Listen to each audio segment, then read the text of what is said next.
വ്രതാനുഷ്ഠാനങ്ങൾക്ക് വിട നൽകി കേരളത്തിലെ ഇസ്ലാം മത വിശ്വാസികൾ നാളെ ചെറിയ പെരുന്നാൾ ആഘോഷിക്കും. പൊന്നാനിയിൽ മാസപ്പിറവി ദൃശ്യമായതോടെയാണ് 29 നോമ്പ് പൂർത്തിയാക്കി പെരുന്നാളിലേക്ക് കടക്കുന്നത്.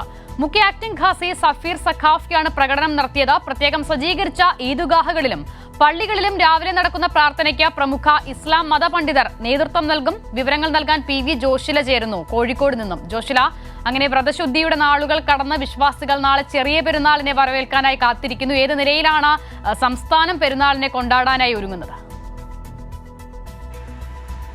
തീർച്ചയായും അസിത, 29 ദിവസത്തെ വ്രതാനുഷ്ഠാനങ്ങൾക്ക് വിരാമമായിരിക്കുന്നു.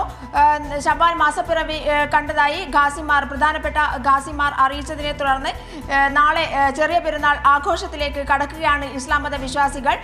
പള്ളികളിൽ നാളെ രാവിലെ കുത്തുബയും അതുപോലെ തന്നെ നമസ്കാരവും ഈദ്ഗാഹുകളിലും പള്ളികളിലും ഉണ്ടായിരിക്കും.